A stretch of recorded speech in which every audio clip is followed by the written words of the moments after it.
시편 119편 1절과 2절이 되겠습니다. 1절에서 2절입니다. 같이 보시겠습니다.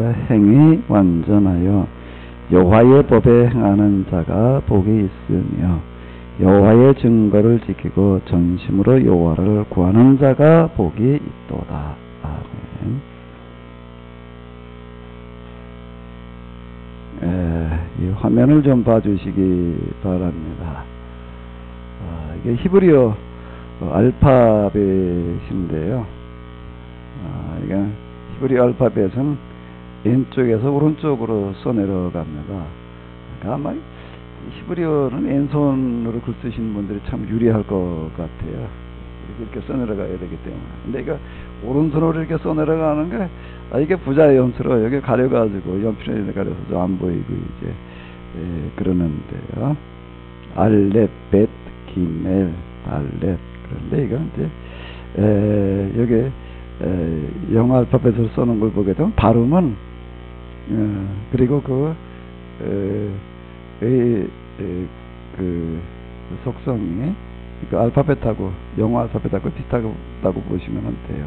알렙 그런데 영어 A하고 이거 같은 역할을 하는 거고요. 베트는 B, 기멜은 G 이렇게 보시면은 거의 맞습니다. 다 해서 몇 잔가 하게 되면 알파벳이 22이 이제 이렇게 되겠습니다. 그게 이제 처음에 쓰느냐 또 맨 마지막에 쓰느냐에 따라서 모양이 조금씩 달라지고 뭐 그러기도 하는데요. 어쨌든 기본적인 건 다 해서 이제 22자가 되겠습니다. 우리가 지금 이제 시편 오늘 119편 오늘은 119편만 가지고서 한번 좀 같이 은혜를 나누고자 하는데요. 119편의 특징은 시편 150편 중에서 제일 길 뿐만 아니라 성경에서 한 장으로서는 제일 긴 그와 같은 장이 되겠습니다. 다 해서 몇 절까지 있죠? 176절까지 있습니다. 이건 굉장히 길어요. 이건 천천히 이렇게 읽다 보게 됩니다. 한참 읽어야 될 만큼 많은 이제 이렇게 분량이 되겠습니다. 우리가 그냥 번역된 걸 가지고 읽어 내려가다 보게 되면은 이제 번역된 게 우리 주로 이제 개혁 어떤 개정개혁으로 이렇게 보게 되면은 뭐 그냥 뭐 내용이나 그런가 보다라고 이렇게 이제 보게 되는데요. 이거를 히브리어 성경으로다가 이렇게 보게 되면 눈에 딱 띄는 게 있습니다.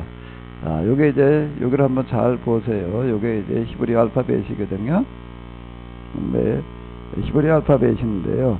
제가 여러분들이 좀 이제 그냥 보시면은 돼요. 이걸 뭐 해석 알아들면 어려운 얘기지만은 제가 여기다 이렇게 모아놨습니다.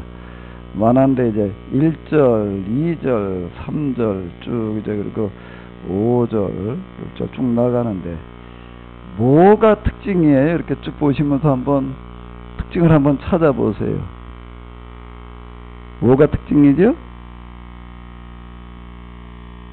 이건 왼쪽에서 그러니까 여기서 이렇게 읽으시는 게 아니고 왼쪽에서 오른쪽으로 보시는 거예요.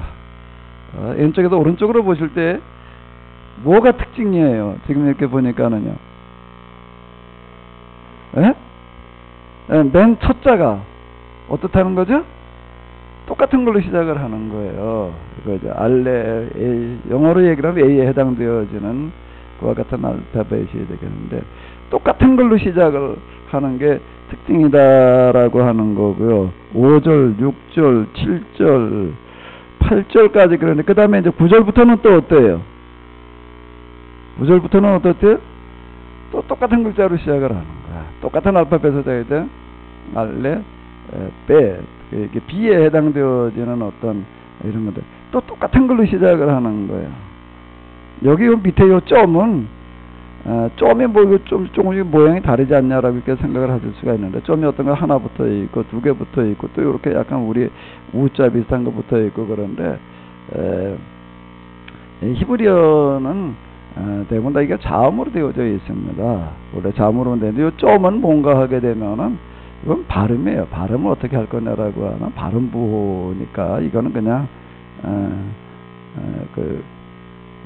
뭐 염두에 두지 않으셔도 돼요. 성경에 보게 되면 1.1획도 이제 변하지 않고 또 틀림없이 이제 이런 표현이 있습니다. 1.1획이라고 하는 그런 게 뭘 얘기를 하냐면 요 점들을 말하는 거예요.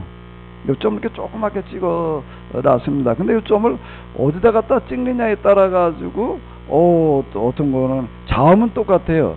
자음은 똑같은데 거기다 갖다 모음을 요 점을 어떻게 붙여 놓느냐에 따라서 이제 이게 전혀 다른 의미를 가지는 어떤 그런 경우가 있습니다. 실제로 있었던 어떤 그런 건데 이제 양피지에다 이렇게 쭉 이렇게 써놨어요. 그래서 이렇게 놔뒀는데 거기에 뭐가 앉아서 이제 놀았냐면 파리가 앉아서 놀다가 뭘 했을까요?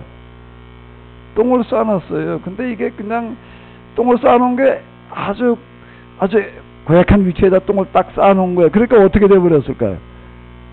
이게 진짜 내용이 멜렉, 몰렉 이제 이렇게 얘기를 하는 게 있습니다. 자음은 똑같은 거예요. 그 점을 어디다 갖다 놓느냐에 따라 가지고서 전혀 딴 얘기가 돼버리는 어떤 그런 경우가 실제로 있었다라는 뭐 그런 일화가 있는데 그 1.1획이라고 하는 거 지금 이걸 얘기를 하는 겁니다. 자, 이제 8절까지를 보게 되면은 알렙이라고 하는 걸로다가 똑같은 알파벳을 시작하다가 또 9절부터는 또 그 다음에 이제 요 똑같은 거로다가 시작을 해. 몇 절까지 그런 걸 한번 보세요.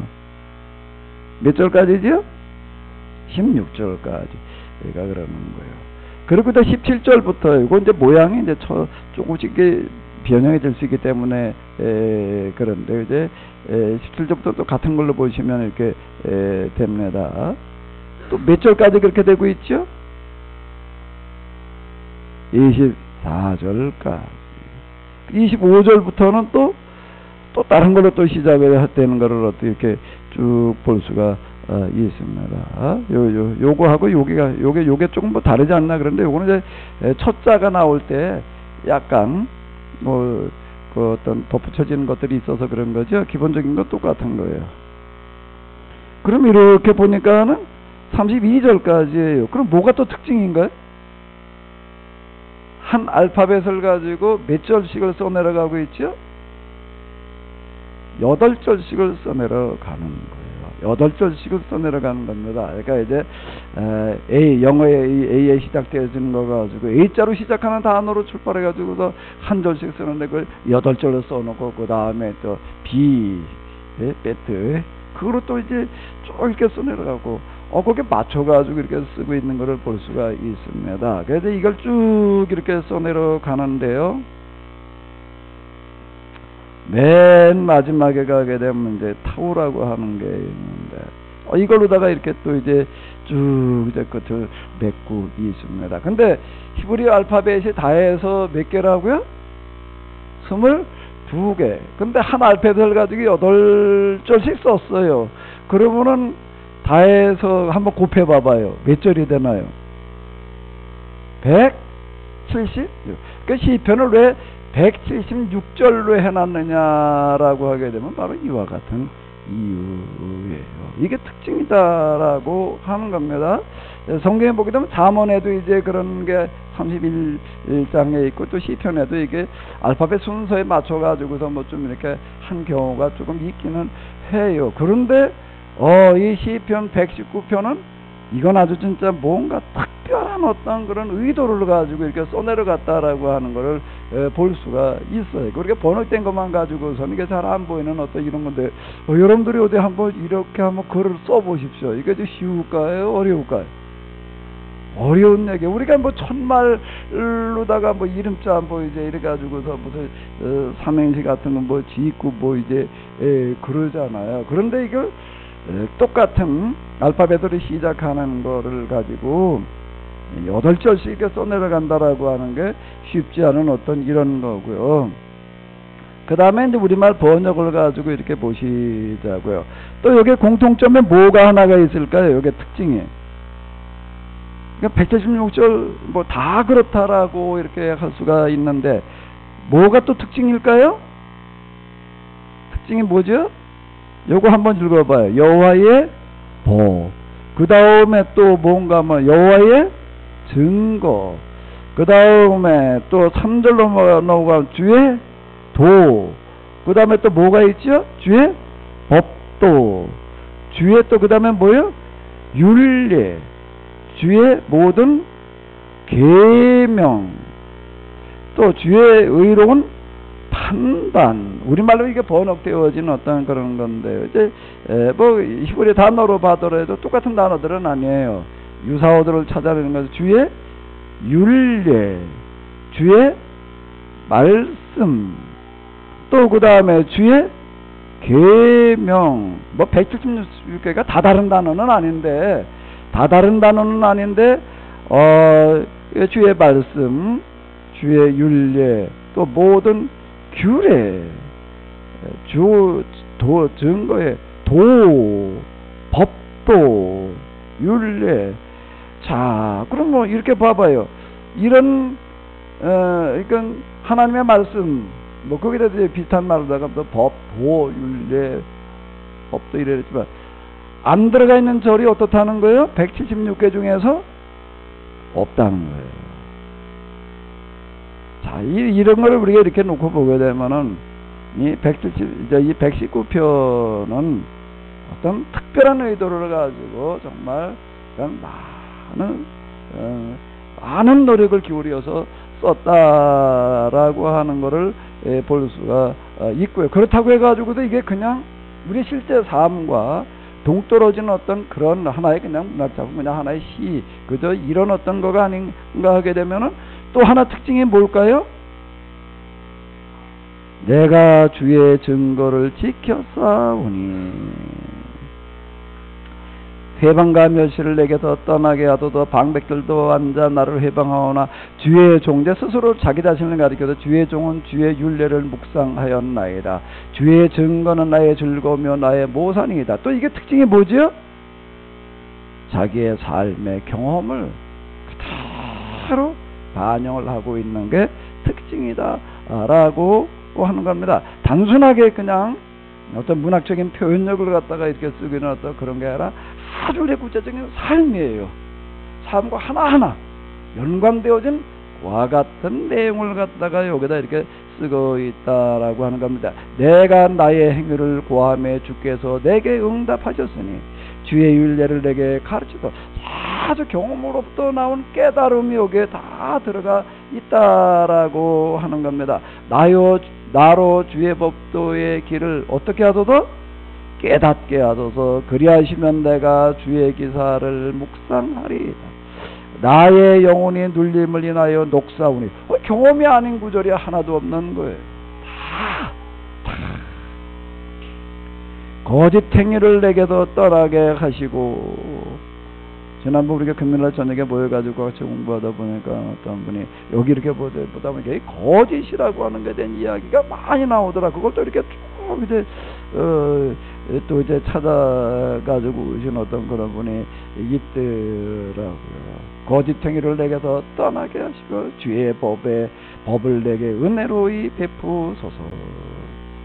내가 성실한 길을 택하고 주의 규례를 내 앞에 두었나이다. 실제 경험, 삶과 무관되어진 내용이 전혀 아니다 라고 하는 겁니다. 자, 이게 119편의 특징인데요. 그러면 이제 이렇게 이걸 우리가 쭉 알고 나니까는 무슨 물음이 생겨요? 무슨 의문이 생겨요? 왜 시편 119편이 마지막 기권이 되겠는데, 여기에서 이걸 또 1권, 2권, 3권, 4권, 5권 중에서 5권에다가 이렇게 놓았다라고 하는 건데, 여기에서 무엇을 특별히 강조하고 있는 거죠? 율법. 그래서 율법을 특별히 강조하는 거예요. 율법에 대한 표현을 뭐 말씀, 증거, 도, 율례, 기타 여러 가지 이제 유사어로 쓰고 있긴 하지만 율법을 특별히 강조를 하고 있다라고 하는 겁니다. 그것도 히브리 알파벳에 맞춰 가지고 그리고 또 이거를 다 이렇게 써내려갔다. 이거 아주 특별한 의도를 가지고 정말 이건 많은 기도를 하면서 썼다라고 하는 거를 이제 볼 수가 있고, 이렇게 써놓기만 하고 끝나는 게 아니라 이걸 가지고 정말 얼마나 심혈을 기울여서 가르쳤을지, 이거 우리가 읽다 보게 되면 문제, 이거 이렇게 보다 보면 그렇습니다. 그럼 여기서는 왜 이렇게 이런 것들을 강조하고 있을까? 율법을, 율례를 그렇게 가르쳤다는 얘기가 되는 거거든요. 왜 그랬을까요? 이게 이제 시편을 우리가 쭉 이제 공부하다 보니까 이제 이런 특징을 가지고 있다라고 하는 겁니다. 여기서 왜 이렇게 이 정도로까지 율법 교육이라고 하는 걸 그렇게 강조를 하고 있을까? 자, 이거 뒤에 안 보이시는 분이 계시겠지?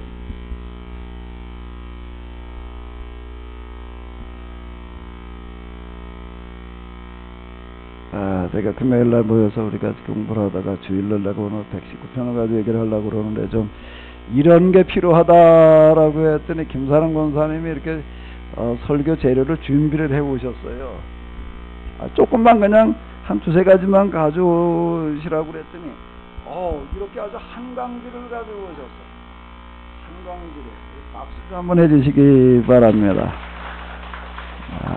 이건 이제 이게 자신인데요. 이건 김사랑 권사님 가져오신 건 아니고요. 잣나무가 여러 개가 있는데 이 청설모가 이게 따놓은 겁니다. 그래서 잣나무 밭에 이렇게 보니까 하나 떨어져 있길래 내가 이제 집어다 놨던 이런 건데요.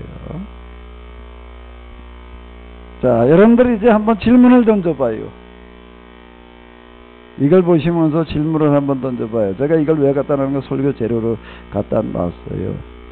그럼 뭔 질문, 뭔 의문이 들어요? 예? 무슨 의문이 들어요? 아무 생각 없어요? 시편 119편과 이게 무슨 관련이 있을까? 이거는 피망인 것 같고, 이거는 가지. 이거 다양하게 가지고 오셨어요. 이거는 또 방울토마토. 아주 맛있게 생겼네.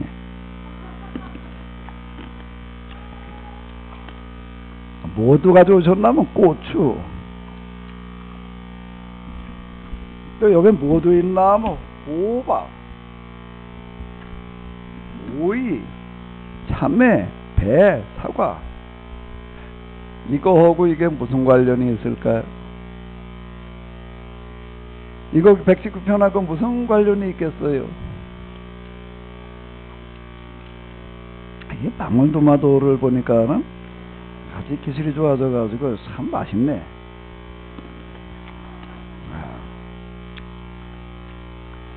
대답을 잘 하시는 분, 질문을 잘 하시는 분한테 이걸 드릴게. 나눠드릴게요. 뭔 관련이 있을까요? 전 어렸을 때 토마토 그러면 저 주먹 토마토만 봤지, 이런 방울토마토는 없었던 것 같은데 어느 날부터 이게 뭐 이렇게 포도성이 뭐냐 이렇게 이제 만들어 놓더라고. 이제 개량을 해가지고 색깔도 이렇게 그냥 이렇게 당도 좀 높게, 뭐 피망도 그렇고 요즘 뭐 이제 다 그렇습니다. 저희 어렸을 때 봤던 고추는 이렇게 큰 게 별로 없었어요. 조그맣고 그러고 했는데 이제 개량을 해가지고 다들 이렇게 그냥 고추도 커지고 뭐 이제 그랬습니다.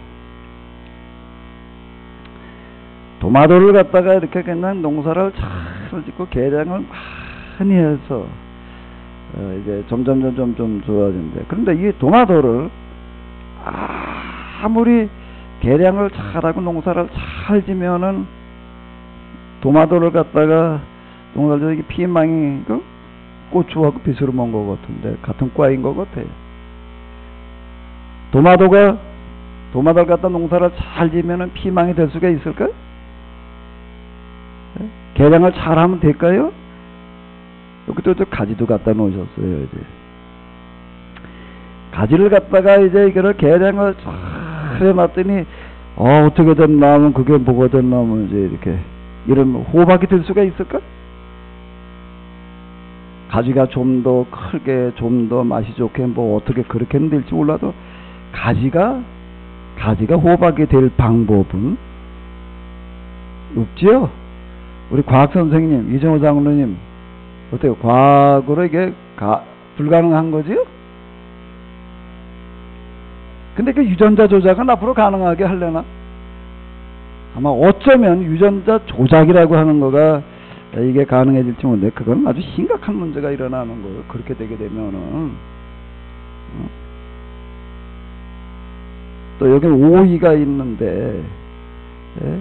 오이를 갖다가 아무리 개량을 하고 아무리 뭘 어떻게 바꿔놓게 되면 오이가 잣이 될 수는 없는 거예요. 다 같은 과나 종 내에서만 개량이라고 하는 거가 어쨌든 가능한 건데, 자, 그건 안 된다라고 하는 겁니다. 자, 그럼 이제 그 다음에 다시 한번 생각을 해보죠. 고추예요. 농부가 이제 농사를 짓는데, 뭐 농부도 뭐 어쨌든 좀 더 이제 부지런히 열심히 또 연구를 해가면서 짓는 사람이 있고, 그냥 대충 그냥 짓는 사람이 있습니다.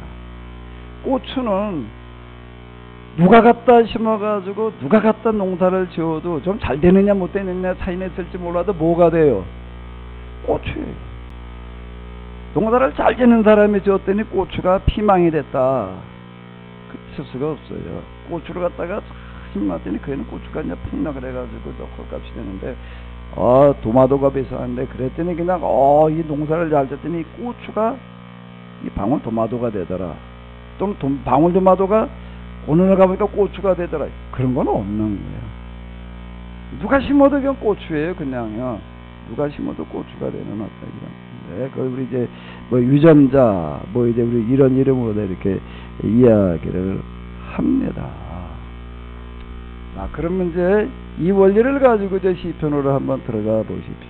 시편 특히 119편으로 들어가서 왜 여기서 이렇게 써놨을까, 이거를? 이건 아주 특별히, 이게 딱 쳐다만 봐도 벌써 우리말로 보게 되면 번역해 놓으니까 그렇지만은요, 히브리 원문을 보게 되면 딱 봐도 벌써 이게 딱 특징이 드러나는 거예요. 이건 특별하게 뭔가 어떤 의도를 가지고 이걸 통해서 말하려고 하는 게 있다라고 하는 거가 보여요. 그게 뭐 길어도 어마어마하게 길어. 어마어마하게 길고, 그리고 각 절마다 또 무슨 단어가 들어가 있다고요? 율법이라고 하는 게 빠져있지를 않다라고 하는 겁니다. 다 이렇게 써놨어요. 왜 이렇게 놨을까요? 왜 이렇게 놨을까요? 왜 이렇게 썼을까요? 이걸 통해서 좀 뭘 말하려고 그러는 걸까요?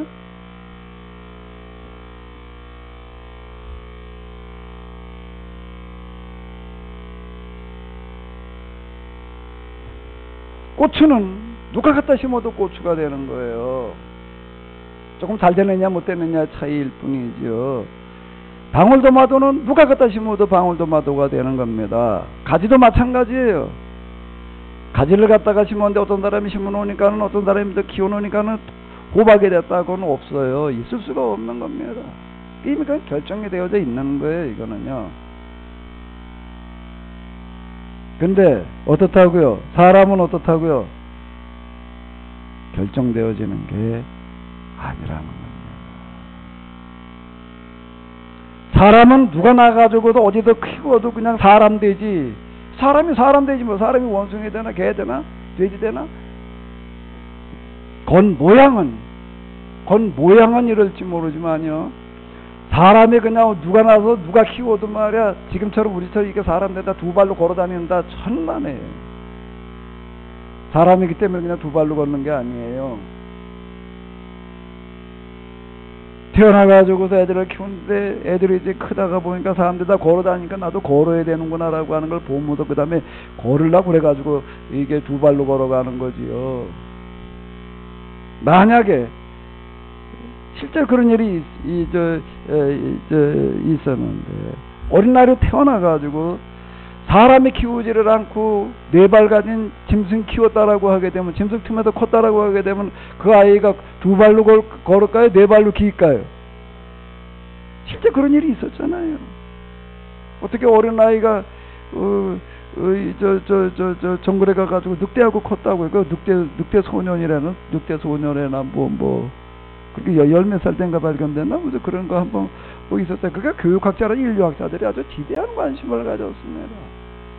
왜 교육학자들이 왜 거기다 관심을 가지는가 하면 이 교육이라고 하는 게 도대체 어떤 역할을 하는 거냐라고 하는 것 때문에 이제 많은 관심들을 가졌는데, 일단 그 아이는요, 두 발로 걸어요, 네 발로 기어요? 네 발이라고 하는.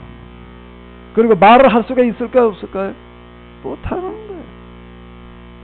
그 이제 나이 뭐 60, 70도 아니고 이제 열몇 살 때 이제 그 발견을 했다고요. 그래서 데려다가 그 다음에 이제 사람이 이제 키워요. 사람이 키우면서 이제 두 발로 걷게 하고 그다음에 말을 가르치면 될까 안 될까요? 안 되는 거예요. 언어라고 하는 거가 어떤가 하게 되면 그 배우는 그것도 처음에 우리 한국어를 배웠다 그 다음에 뭐 영어를 하고 뭘 하고 이거는 가능할지 모르지만 이 아이가 어렸을 때부터 늑대 틈에서 컸으니까 사람의 말을 할 줄 알아요, 몰라요? 안 되는 거예요. 늑대처럼 그저 뭐 짖는 거나 이런 거나 하다가 그다 열몇 살 장면에다 사람의 말을 갖춘다고 그게 되는가? 안 되더라는 거예요. 먹는 것도 뭔가 하면은 사람의 음식을 갖다 놓고 그러고 먹으라고 하니까 그건 못 먹는 거예요. 먹어도 병이 나는 거고. 그저 늑대들이 먹는 거 그냥 저 썩은 거, 반 썩은 거, 사람들 먹으면 다 병 날았던 그런 것들, 그런 걸 갖다 줘야지 그걸 맛있다 그러고 먹고 그게 탈이 없이. 사람은 어디서 태어나가지고 어떻게 컸느냐에 따라서 똑같이 다 사람 되는 게 아니에요. 조금 더 훌륭해지고 이런 차원의 문제가 아니다라고 하는 거예요. 그러니까 사람은 그냥 이렇게 태어날 때부터 유전자가 물론 사람에게 있기는 하지만 다 결정해 놓지를 않은 그 무언가가 식물이나 또는 동물과는 다른 어떤 게 있다라고 하는 거예요. 그거를 성경에서는 뭐라고 부르죠? 그래서 사람은 하나님께서 어떻게 지어 놓으셨다고요? 하나님의 모양과 뭘 따라서요? 형상을 따라서 지어 놓으셨다. 인간에게는 하나님의 형상이 있다. 이제 이마고 데이, 이마고라는 게 이미지라는 얘기고, 이제 데이는 하나님의 형상이라고 하는 거예요. 이마고 데이 이렇게 부릅니다. 이마고 데이가 그 라틴어인데요. 들어있다라고 하는 겁니다. 인간에게 하나님의 형상이 들어있다라고 하는 것은 무슨 이야기가 되는 걸까요? 하나님의 형상대로 지음받았다는 이야기는 뭘 말하는 거죠? 뭘 말하는 거예요? 인간의 성장 가능성은 어디까지라는 거예요? 어디까지라는 거예요? 하나님까지라는 얘기예요. 어디까지라고요? 흔히 인간과 하나님은 양적인 차이가 아니라 질적인 차이다. 그 차원이 다르다. 이렇게 이야기를 하는데 성경에서는 그렇게 말하지 않습니다. 성경에서는 그렇게 말하지 않아요. 인간과 하나님은 질적인 차이가 있어 영원히 건너지 못할 어떤 그런 장벽이 놓여 있다. 그렇게 말하지를 않는 거예요. 인간은 하나님의 형상으로 지음을 받았다. 그래서 인간은 뭐라고 하나님께 부르신가 하면 너는 내 아들이다, 자식이다, 딸이다. 자, 이렇게 부르시는 거예요. 그리고 인간은 어디까지 성장할 수고 어디까지 발전할 수가 있다고요? 어디까지 그렇게 될 수가 있다고요? 하나님까지. 그래서 이게 초대 영성가들이 있었는데요.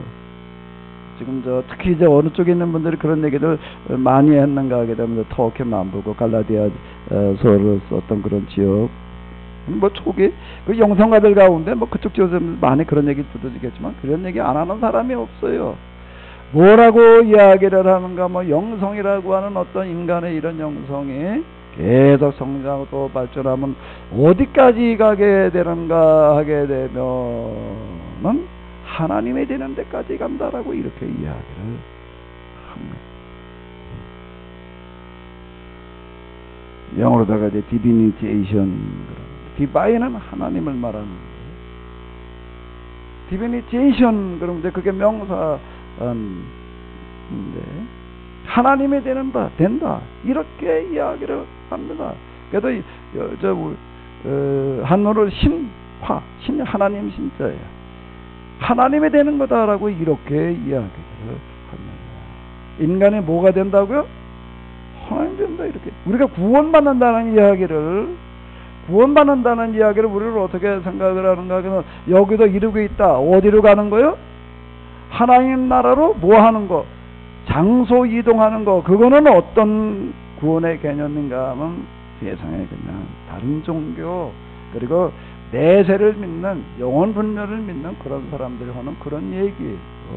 그 사람들은 여기도 이루고 달다 죽은 다음에 이 세상 말고 뭐 저승이래나 뭐 어디래나 뭐 다음 세상이라네 거기 가가지고서 산다. 옮겨가는 것처럼 이렇게 이야기를 하게 됩니다. 근데 우리가 교회에서도요 구원을 자칫 그 비스름하게 생각하는 경우가 많아요. 여기 있다 여기보다 훨씬 더 좋은 거기는 뭐 그냥 눈물도 없고 고통도 없고 슬픔도 없고 거기 하면 이렇게 힘들게 그냥 고생하면서 일할 필요도 없고 그렇게 늙지도 않고 영원하게 사는 더 좋은 어떤 곳으로 간다라고 이제 이렇게 이제 생각을 하게 됩니다. 그거는 일반 종교에서 얘기하는 그런 내세 사상에서 나오는 그와 같은 걸 얘기하는데 성경에서 얘기하는 건 그게 아니에요. 그럼 한번 다시 생각을 해봐요. 사람이 무엇대로 지음받았다고요? 성경에서는 그렇게 얘기를 해요. 무엇대로 지음받았다고요? 그렇게 얘기하는 책은 세상에 없어요. 없어요. 인간이 하나님의 형상대로 지음을 받았다? 이건 없는 얘기예요. 우리의 모양과 형상을 따라서 사람을 만들자 이렇게 얘기를 하는 어떤 그런 것들 지금 이제 율법서 창세기 창조의 이야기라고 하는 거가 마지막 오늘 우리가 가지고 있는 그런 형태로다가 이렇게 기록이 되어져서 편집되어지는 거가 바벨론 포로기 이후인데 왜 그때 그렇게 우리가 우리의 모양과 형상을 따라서 사람을 만들자라는 그런 표현을 거기다 갖다 그런 식으로다가 집어넣어 놓는가 하면 당시 바벨론 거기도 가니까 바벨이라는 신이 있는데 그 신의 신화 가운데 그 창조론이 들어있습니다. 그 창조론인데 거기도 인간 만드는 이야기가 나와요. 인간 만드는 이야기가 나오는데 뭘 인간을 바벨이라는 신이 왜 만들어 놓는가 하게 되면은 신을 섬기는 노예로다가 만들어 놓는 거예요. 그러니까 주로 하라는 게 뭔가 하면 맨날 그냥 제사나들이라고 제사드리는 노예로 사람을 만들어 놓았다라고 이렇게 이야기를 하는 게 당시 바벨론 신화예요. 이거에 대해서 창세기 1장에서는 이렇게 이야기를 하는 겁니다. 신이 인간을 만들 때 신의 노예로 만들어 놓은 게 아니다. 그러니까 죽을 때까지 신의 노예로 살다가 그리고 신을 제사나들이라고 제상이나 차려놓으라고 만들어 놓은 게 아니다. 하나님께서는 인간을 당신의 형상대로 자녀로 만들어 놓으셨다.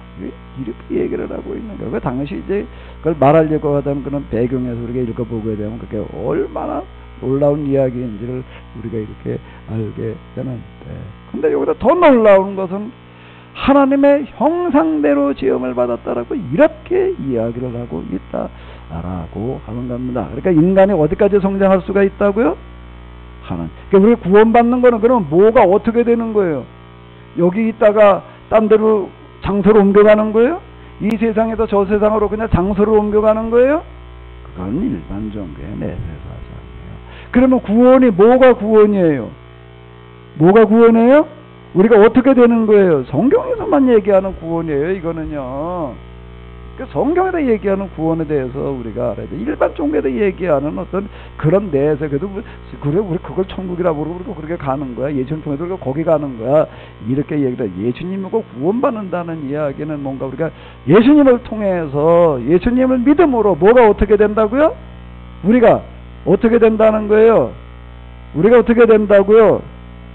하나님처럼 우리가 변화되고 발전하고 성숙될 수 있다라고 이렇게 얘기를 하는 거, 구원이라고 하는 것은 우리가 하나님처럼 하나님이 되는 거예요.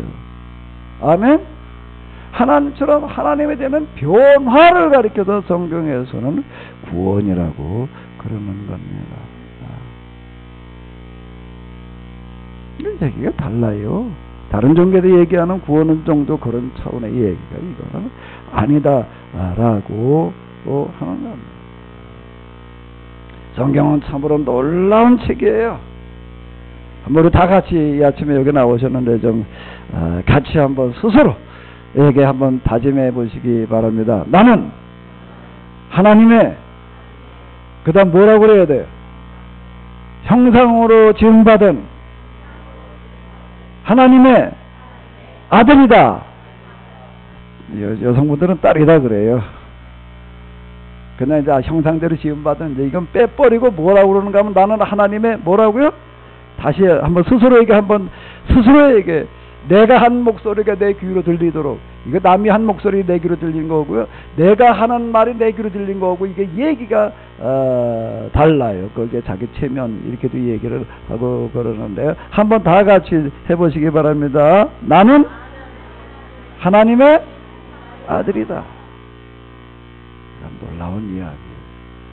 단순히 그냥 호칭의 문제가 이건 아니라 신분의 문제고 본분의 문제다라고 하는 겁니다. 그러면 인간이 어떻게 하나님처럼 또 하나님이 될 수가 있나요? 뭘 통해서 되나요? 그게 이거는요, 피망도 이거 보니까 또 그냥 장보느라고 고생하셨을 것 같아. 이거 돈도 좀 들었을 것 같은데 이거 재료비를 얼마 들여야 되나? 피망도 보니까 또 이렇게 빨간 걸 만들어 놨어요. 누가 갖다 심어도 이거는 피망이 되는 거예요. 좀 얼마나 잘 키우느냐 못 키우느냐 그거 차이일 뿐이지 피망은 그냥 피망으로 그냥 고정되어 있는 거예요. 그런데 사람은 어떻다고요?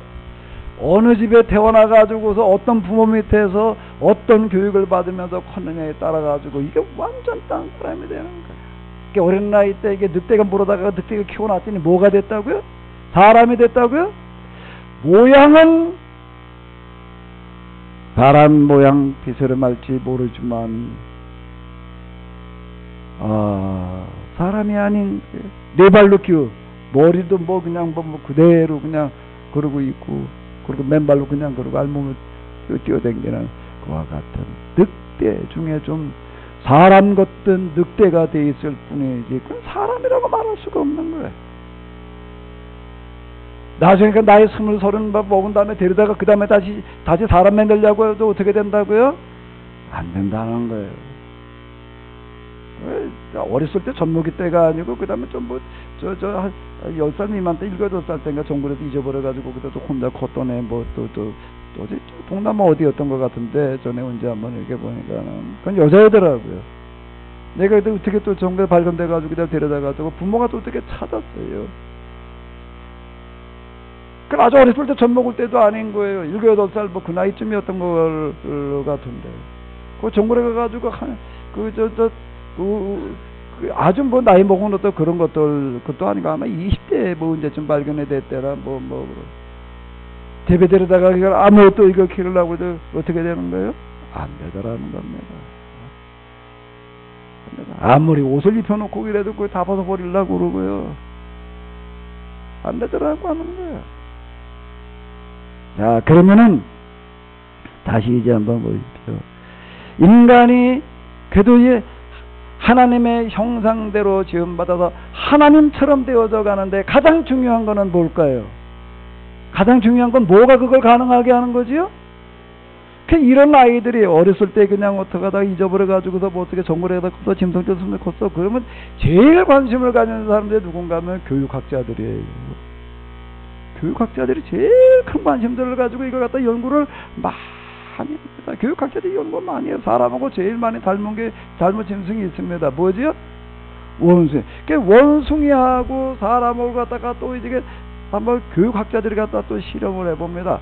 똑같은 날 태어난 사람과 원숭이를 갖다가 똑같이 키우는 거예요. 똑같은 환경에서요. 똑같은 걸 먹이면서 똑같이 키워놨는데 그랬더니 원숭이가 사람 됐다? 안 되더라고요. 그 전까지는 비스름한, 그냥, 뭐, 그대로, 그냥, 그러고 있고, 그 다음에, 그, 아주 뭐, 나이 먹은 것도 그런 것들, 그것도 아니고, 아마 20대, 뭐, 언제쯤 발견이 됐대라, 뭐, 데려다가 그 다음에 다시 사람 만들려고 해도 어떻게 된다고요? 안 된다는 겁니다. 목에 이렇게 거는데 언제부터 서로 완전히 딴 길을 가기 시작을 하는가 하면 언제부터 딴 길을 가는 거예요? 말하기 시작하면서부터 완전히 딴 길을 가더라. 아무리 원숭이한테 이 말을 가르치려고 해도 이건 안 되더라. 안 되더라. 이건 건 아니에요. 교육학자들은 이렇게 이야기를 합니다. 인간이 되는 것은 뭐에 의해서 가능하다? 교육이 인간을 가능하게 하는 거다라고 이렇게 이야기를 하는데, 이 사람들에게 그 교육, 인간의 교육 가운데에서 어느 시기의 교육이 가장 중요한가 하면 아이들이 말을 배우는 그런 시기에서부터 시작을 해가지고 9살, 10살 그때까지 교육이라고 하는 게 중요하다는 겁니다. 그때 교육이 그 아이를 결정지어 놓는다고 이렇게 이야기를 해요. 이건 수많은 연구와 수많은 실험을 가지고서 하는 그와 같은 이야기. 그때 그 아이들에게 뭘 가르쳐 놓느냐, 뭘 경험하게 해 놓느냐가 그 아이가 그들 평생에 결정된다는 거예요. 그걸 놓친다면은 안 된다는 겁니다. 때가 지난다면은 아무리 돌이키려고 해도 안 된다 라고 하는. 그러면 이제 다시 여기로 돌아와 보십시오. 시편 119편에서는 뭘 얘기하려고 하는 거죠? 뭘 얘기하는 거예요? 사람이 뭐가 되기 위해서는, 사람이 되기 위해서는 뭐가 필요하다고요?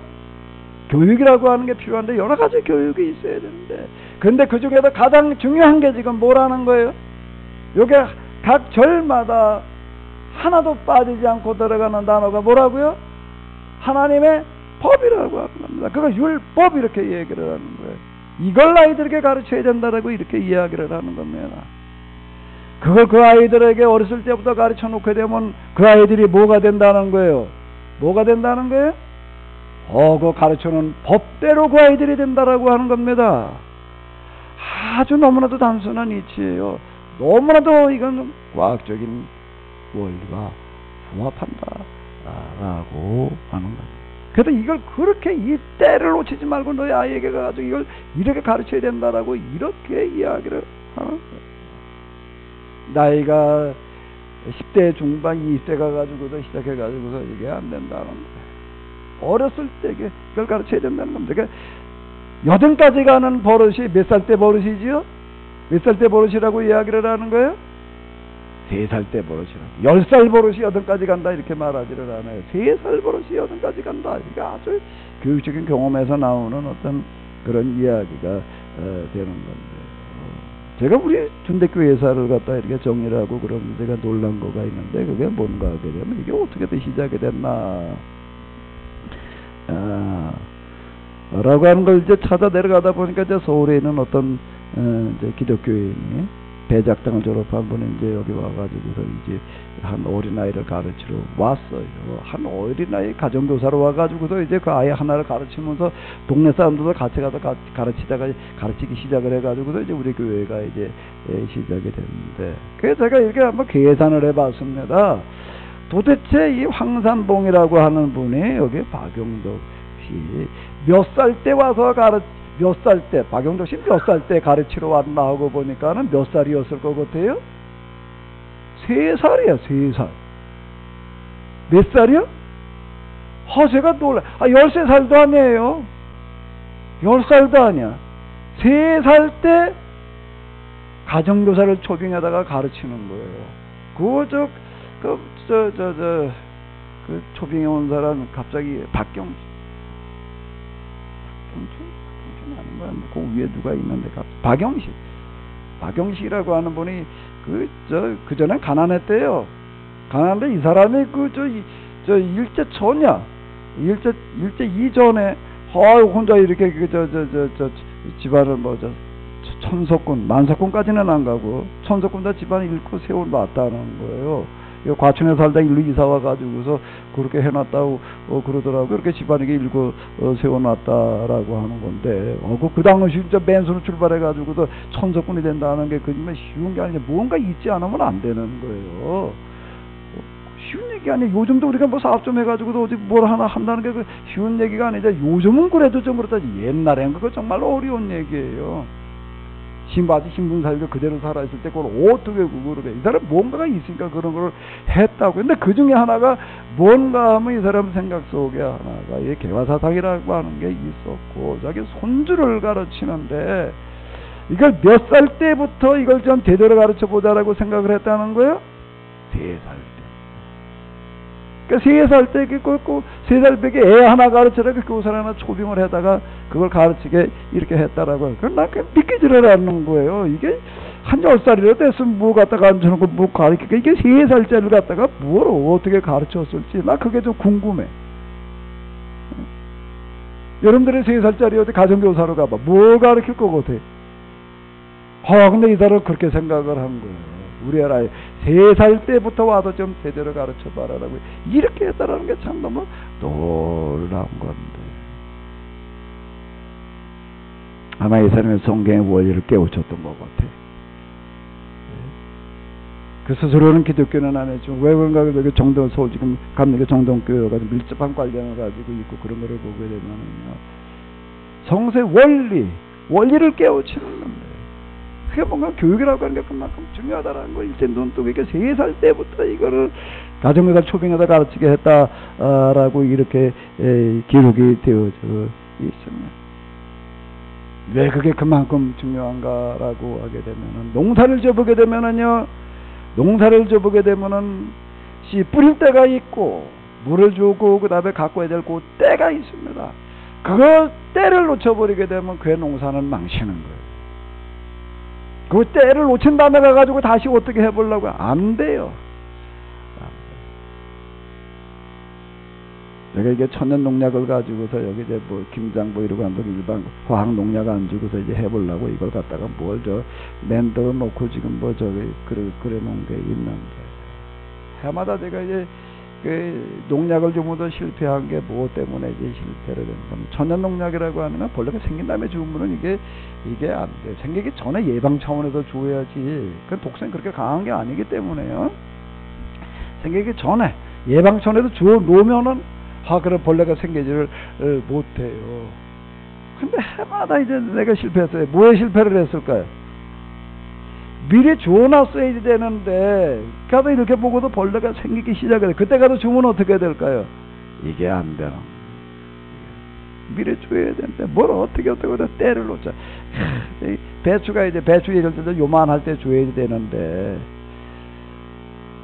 뭐 맨날 가서 밭이나 들여다보는 게 아니니까 어떻게 오다 보니까 이만해진 다음에 가서 보니까 이제 벌레가 생기기 시작해. 거기다 갖다 주니까 배추가 이만큼 커놓으니까는 이게 뭐 약을 줘도 제대로 이게 다 묻게 한다라고 하는 것도 대단히 힘든 얘기예요. 요만할 때는 그냥 한번 주면 끝나는 얘기지만, 이게 이만한 다음에 포기가 되기 시작한 다음에 갖다 주려고 그러니 이게 되나요?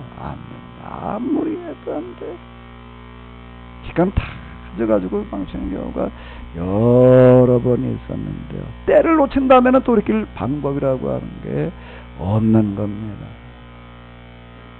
이런 거를 이 당시에 성경을 가르치던 사람, 특히 신명기를 가르친 사람들이 이걸 너무나 잘하는 거예요. 신명기는 이렇게 이야기를 하고 있습니다. 이걸 가지고 이렇게 가르치는 거예요. 그러니까 뭔가 하면 이걸 정말 특별하게 이렇게 가르쳐야 된다. 아이들한테 정말 때를 놓치지 말고, 뭐 하지 말고요? 다 같이 한번 해보세요. 뭐 하지 말고?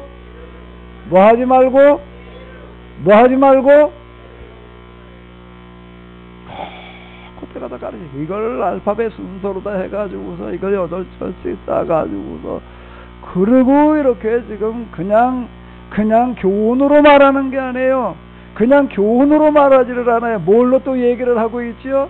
한 구절 한 구절에다 뭘로? 내가 내 길을 우리로, 이게 뭔가 하게 되면은 자기의 경험담으로다가 얘기를 하는 거예요.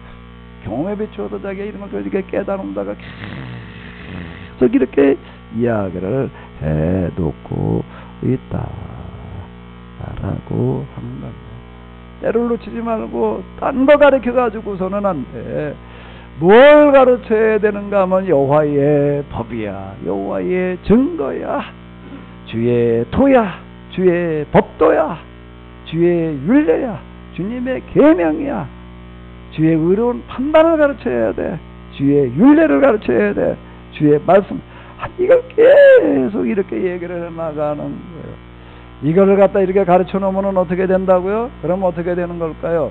그 아이가 이렇게 돼간다라고 하는 겁니다. 어린아이 때 뭘 보고 뭘 들으면서 크느냐라고 하는 게 그 아이를 결정짓는,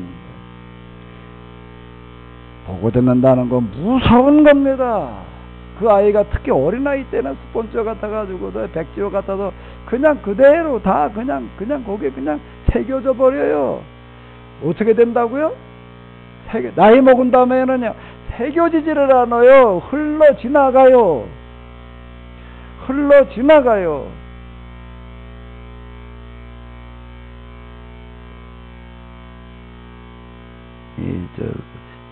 뇌가 좀 이상해가지고 기억력이 이상하게 생기는 사람들 이렇게 보게 되거나, 그러다 기억력이 회복되어지고 뭐 이러는 걸 보게 되거나. 나이 먹은 다음에 기억은 다 사라져버리는데 어렸을 때 기억은 남아있는 어떤 이런 것들을 이렇게 보게 됩니다. 그건 왜 그런가 하게 되면은 어렸을 때 경험이라고 하는 거, 기억이라고 하는 건 어떻게 되는 거라고요? 그 안에 어떻게 된다고요? 새겨진다라고 하는 겁니다. 새겨지는 거는 그 다음에 지워지는 게 아니에요. 돌에다가 그냥 써놓은 거는 지워질 수가 있습니다. 그런데 그걸 갖다 이렇게 파서 새겨놓은 거는요, 그 돌이 다 부식되기 이전까지는 그건 지워지지를 않는 거예요. 옛날 고대 벽화들 남아있는 것들은, 그려놓은 거, 물감으로 그려놓은 것들은 사라집니다. 근데 새겨놓은 거는요, 남아있는 거예요. 남아있는 거예요. 그래서 저 어디 갔다 비석 만들어 놓을 때, 돌 비석 만들 때 돌 비석에 갖다가 페인트를 쓰지요? 그러나요? 그러는 사람 없어요. 거기다 어떻게 하는 거예요? 새기는 거예요. 새기고 틈에 새기는 데에다가 또 페인트 갖다가 발라놓고 그렇게 놓고 있어요. 시간이 지난 다음에 그 새겨놓은 데 발라놓은 페인트는 지워질지 모르지만 새겨진 자국은 지워지지를 않는 거예요. 그와 같은 이치입니다. 아이의 생각 속에, 기억 속에, 그의 마음판 속에 새겨 놓으라는 겁니다. 너는 이 말씀을 가슴에 새겨라. 가슴에 어떻게 하라고요? 새기라는 겁니다. 뭘 새겨야 되느냐라고 하는, 이걸 새겨야 된다라고 하는 거예요. 이걸 새겨놓는다라고 하는 것은 그 아이 속에 뭘 갖다 집어넣는가 하게 되면은, 인간이 이 세상에서 가질 수 있는, 따라해 보시기 바랍니다. 최고의, 그 다음 뭘까요? 최고의 뭘까요? 정신인 거예요. 자, 같이 해보세요. 최고의 정신, 최고의 가치관, 최고의 판단력, 최고의 지혜, 이걸 갖다가 심어놓는 거예요. 어린아이 때 뭘 가슴에 새겨놨느냐라고 하는 거가 그 아이의 평생 갑니다. 대물림하는 거예요.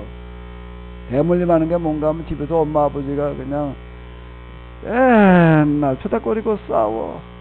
그걸 이제 어렸을 때 보고 큽니다. 커요. 크면서 그 애는 그렇게 생각을 해요. 에이, 난 나중에 이제 결혼해가지고 저렇게 싸우지 않을 거야. 저렇게 싸우지 않고 살 거야. 그런데 심리학자들 그리고 그다음에 교육학자들이 쭉 연구를 해봐요. 연구를 해보는데 아무리 자기가 마음으로 나는 이제 이렇게 안 해야지라고 한다라고 하더라도 안 된다는 거예요. 자기도 모르게 또 그렇게 된다는 겁니다. 어떻게, 왜 그럴까요? 그게 왜 그럴까요?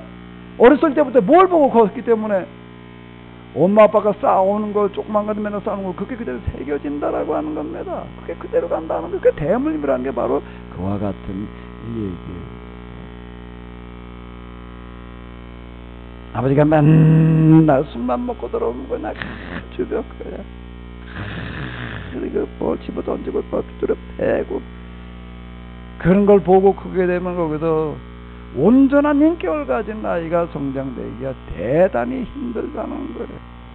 그와 상응하는 다른 어떤 영향을 어디선가, 그건 학교가 됐던 책이 됐던 뭐 친구가 됐던 누구로부터 또 그 영향을 받지 않는 한 그게 안 된다는 거예요. 그대로 이어간다는 겁니다. 여러분들이 우리가 사실 집에서 아이들인데도 뭘 어떻게 하느냐라고 하는 게 이건 정말 중요한 거예요. 그대로 그게 그 아이들에게 그냥 각인이 돼버리기 때문에 그런 겁니다. 성경은 이렇게 얘기를 하고 있습니다. 이걸 딴 데서 해서는 안 된다는 겁니다. 이 효과가. 교회가 가지고 교회당에다 가르쳐라 이렇게 얘기하지를 않는 거예요. 생각을 해보세요. 일주일 동안 세상에서 그냥 텔레비전, 무슨 스마트폰, 게임 여기에 빠져있던 애들이 교회당에 와서 1시간도 뭐 운전하게 안 하고, 좀 1시간 예배를 다 해도 1시간 드리는데 거기서 진짜 제대로 그래도 뭐 찬송, 기도, 말씀 하게 되면 그거 얼마나 돼요? 한 30분 되겠어요?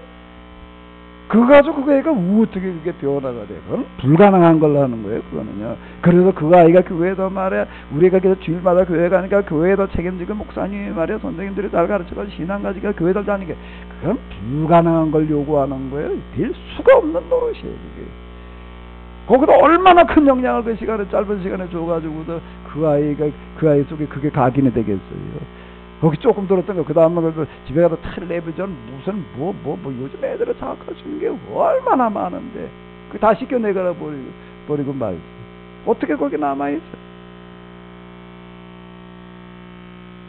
정말 사람 만드는 교육이라고 하는 거는 어디서 할 수밖에 없는가, 그래서 어디서 할 수밖에 없는 거죠?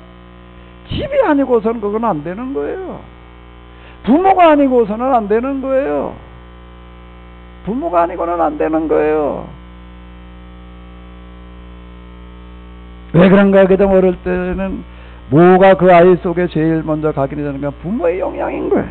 저는 저 3분에 있던 어떤 애가 집에서 알을 갖다가 부엌에다가 어떻게 해가지고서 깨가지고서 그걸 키우다가 이제 커가지고서 좀 이제 그러니까 못 키우겠다가 가지고 왔어요. 수탉이었는데 여기 돌아다니는데 보셨잖아요.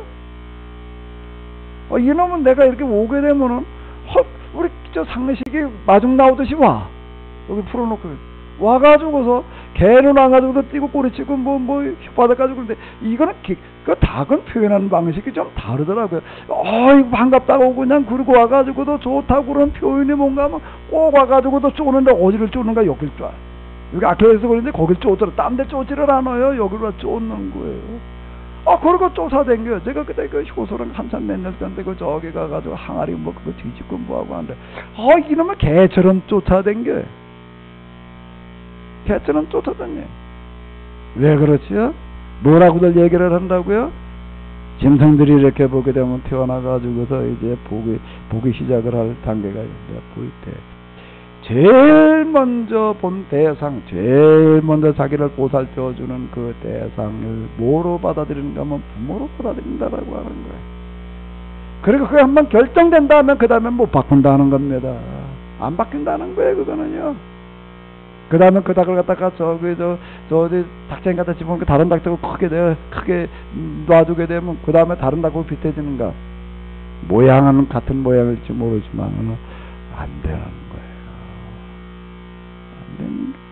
그게 그만큼 중요한 겁니다. 시편 119편은 이렇게 이야기를 하고 있습니다. 너의 아이의 가슴 속에 너의 아이의 마음판에 뭘 새겨놓아라? 뭘 새겨놓아라? 율법을 새겨놓아라. 여호와의 법을 새겨놓아라. 말씀을 새겨놓아라. 이거 그냥 그렇게 이야기를 하고 있는 거. 시편이라고 하는 전체는 사실 이걸 강조하고 있습니다. 그렇게 되면 그 아이가 어떻게 된다는 거예요? 최고의 가치관, 최고의 인생관, 최고의 정신, 최고의 지혜, 최고의 말씀을 갖다가 심어놓게 되면 그 아이가 뭐가 되는 거죠? 최고가 되는 거예요. 아멘? 별로 아멘할 생각이 없으신가 봐요. 이게 성경에서 우리가 배워야 될 가장 중요한 게 사실 이거더라고요. 제일 아쉬운 건 내가 좀 교회 나갔을 때 좀 이렇게 좀 가르쳐 주었었더라면, 이걸 좀 배웠더라면, 내가 우리 애들을 좀 어렸을 때부터 좀 이렇게 해봤을 텐데, 이걸 나이 20 넘은 다음에 대학 졸업하고 그럴 나이가 가지고 이제 그때부터 가정 성경 공부라는 걸 해보자고 그러고 하려고 그러는 이게 어려워. 겨우 지금 명맥만 그냥 유지만 해나가고 있을 뿐이지. 근데 이 성경은 참으로 놀라운 게 뭔가 하면 아주 현실적인 게, 너무나도 현실적인 게, 이 하나님을 믿어가지고 말이야 하나님 말씀대로 우리는 지금 자칫 잘못 생각하는 게, 우리가 구원받은 사람, 하나님의 사람, 교회 댕기는 사람은 내가 나를 위해서, 이웃을 위해서, 뭐 이웃을 내 몸 좀 사랑해라 뭐 이래가지고 뭐 다 희생하고 말이야 봉사하고 헌신하고 이렇게 생각을 하게 되는데, 그게 다 아낌없이 다 희생도 버려야 된다 뭐 이런 쪽으로 다 생각을 하는데, 성경은 그렇게 얘기하지 않습니다. 그렇게 하라고 그러면 그걸 할 수 있는 사람이 그건 몇 대는 게, 한다라고 하더라도 그거 뭐 어디까지 얼마나 할 수가 있겠어요. 성경은 그렇게 말하지 않는다는 겁니다. 여호와를 하나님으로, 그리고 예수님을 구세주로 똑바로 믿게 되면은, 그리고 이 말씀대로 가정에서 이거 가지고 가르치게 되면은 뭐가 어떻게 된다고요? 뭐가 어떻게 된다고요? 뭐가 어떻게 되는 거죠? 딴 게 뭐가 어떻게 되는 게 아니에요. 그 아이들이 잘 되는 거예요. 아멘? 참 우리는 너무나도 이거를 생각을 지금 잘못하고 있는 거예요. 뭐 이웃을 향해서 하나님 외에도 희생하고 사랑하고 봉사 이렇게 자꾸 얘기를 하는데 이제 그 얘기가 아닌 거예요. 그 얘기가 아닌 거예요. 그래도 교회 다니는 사람들 다 그렇게 하나? 그리고 하려고 그저 그래야 되는데 아유 근데 못하고 있어도 맨날 그 죄책감이나 가지고 있는 거지. 시편 119편을 갖다 이런 식으로 써놓는 거예요. 시편 자체를 107을 갖다가 아예 오경에 따라서 아주 이게 편집을 해놔. 그리고 그냥 율법 이렇게 해놨더니, 지난주에 우리가 봤잖아요. 예루살렘으로 올라가는 길도 부르는 노래라는 게 뭐라고요? 예루살렘으로 올라간다는 게 뭘 말하는 거라고요? 그 당시에 찾을 수 있는 세계에서 제일 힘든 상황을 또 올라가는 거예요. 잘 어려운 형편인 거예요. 그건 뭐 사람 살 수 있는 데가 아닌 거예요. 느헤미야서라고 하는 걸 읽어보니까 그 다음에 이제 귀환한 지 몇십 년이 지나가고 난 다음 이야기인데, 몇십 년이 지나고 난 다음에, 몇 년 지나고 난 것도 아니에요. 몇십 년 지나고 난 다음에 상황을 이렇게 쭉 들어보니까는 어떠한가 하게 되면, 거기가 귀환한 사람들 얼마나 힘들고 어려운 상황 속에서 지금 그래도 신앙을 지켜보려고들 그러고 있는지, 그걸 갖다 온 사람한테 얘기를 들으니까 느헤미야라고 하는 사람이 가슴이 아파서 견딜 수가 없어서 그 자리에 주저앉아가지고 식음을 전폐하고 며칠을 통곡을 했다. 그 다음에 넉 달 동안을 또 통곡을 하면서 지냈대. 넉 달 동안 출근도 안 했다는 얘기가 되는 거예요. 요즘으로 얘기를 한다라고 하게 되는. 그러고 나서 그가 결심을 하는 게 안 되겠다. 내가 가가지고서 뭔가 좀 덜 도움될 수 있는 방법을 찾아봐야 되겠다. 그러니까 느헤미야서는 그렇게 시작을 하고 있으면 그런 상황으로 간 거예요. 그게 예루살렘으로 올라가는 길에서 부르는 뭐야? 부르는 통곡이라고 그래야지 맞지. 부르는 노래예요. 그걸 찬송을 하면, 그러면서 여기서 이렇게 얘기를 하는 겁니다. 150편은 찬양. 그 상황을 찬양으로 받아들이자라고 이렇게 이야기를 하는 거예요. 이게 뭘 얘기를 하는 거예요? 인간의 정신이 도달할 수 있는 최고의 수준을 말하는 겁니다. 이건. 그러고 갔는데 그 다음에 어떻게 됐다고요? 어떻게 됐어요? 유대인이라는 말이, 유대교라고 하는 말이 그 이후에 전개되어지는 페르시아 시대, 헬라 시대, 로마 시대로 넘어가면서 온 세상에 모르는 사람이 없는 거예요. 왜 그렇게 됐을까요? 뭐 때문에 그렇게 되는 거죠? 그 아이들이 율법을 어릴 때부터 이렇게 가르쳐 놓은 아이들이 어떻게 되기 때문에, 그 당시 세계에서 제일 우수한 애들이, 뛰어난 애들이 됐기 때문에 그것 때문에 유명해진 거예요. 아멘? 딴 데 있는 게 아니에요. 성경의 원리는 이겁니다. 너와 내 자손을 통해서 세상 모든 사람이 복을 받으리라. 그 얘기는 뭔가 하면 내 자식들이 세상 모든 사람들 복받게 하는 자가 되게 하리라. 그 이야기가 되는 거예요. 아멘? 정말 이 말씀을 잘 좀 새겨보시기 바랍니다. 그리고 좀 많이 기도하시기 바랍니다. 무슨 기도? 자식을 위한 기도. 사무엘기가 그걸 말하는 거예요. 한나라고 하는 여자가 애를 낳지 못하다가 애 낳기만 내가 하나님께 바치겠습니다라고 해서 젖된 다음에 성소에 올려보내놓고 나서 그 아이를 다 평생 기도로 살아요. 사무엘이라는 사람의 성경에서 어떻게 평가되는가 하기도 하고 모세와 비견되는 사람이에요. 모세와 그리고 같이 나가는 사람은 사무엘이야. 그만큼 중요한 역할을 했다라고 하는 거예요. 콩을 심으면 콩이 나는 겁니다. 콩을 심어도 콩이 안 나면 그건 뭐가 잘못된 거죠. 하나님의 법은 그런 거예요. 자식들을 위해서 좀 많이 기도하시기 바랍니다. 교회를 위해서 많이 기도하시기 바랍니다. 아멘. 그러다가 보게 되면 그 교회가 그리고 특히 그 자식들이 세상에서 최고가 될 줄로 믿습니다. 세상 모든 사람들 다 잘 살게 하는, 행복하게 하는 그런 위대한 사람이 될 줄로 믿습니다. 이게 학습 효과라고 하는 걸로 놓고 보더라도 이제 유대인들 이렇게 유명해진 거는요, 위대한 사람이 됐다는 것 때문에 유명해진 게 아니고요, 학습 효과 때문에 위대해진 거예요. 저 유명해진 거예요. 이걸 가지고 일어났더니 이 아이들이 나가서 공부를 하고 뭘 하는데 어떻게 해야 되는가 하게 되면은 다른 애들하고 뭐 얘기가 경쟁해야 안 돼요. 그건 귀한 이후에 그런 게 벌써 바벨론 포로지에 있을 때부터 그랬습니다. 거기 다니엘서라는 걸 한번 읽어보십시오. 다니엘서라는 거 읽어보게 되면 뭔가 정부에도 공채하는 이야기가 나와요. 이제 공무원 뽑기 위해서 이제 애들 모아다가 이제 시험 보는 그런 이야기가 나오는데, 거기에 이렇게 보게 되면은 다니엘을 비롯해가지고도 친구들이 어떻게 컸는가 하게 되면 어렸을 때부터 뭘로 컸다는 거예요? 율법으로 큰 거예요. 율법을 컸다는 거는 뭘 가지고 알 수 있는가 하게 되면 거긴 뭐 진수성찬을 내오는데 율법도 먹지 말라고 그런 거가 그게 잔뜩 있는 거예요. 그래서 뭐라고 얘기를 하는가 하게 되면 관련한 때 우리는 율법대로 성장을 했는데 율법도 먹지 말라고 하는 거 우리가 먹을 수가 없습니다. 그러니 우리는 율법에 기록된 대로만 좀 채식만 좀 하게 해 주십시오. 그래서 그 채식만 했다는 거예요.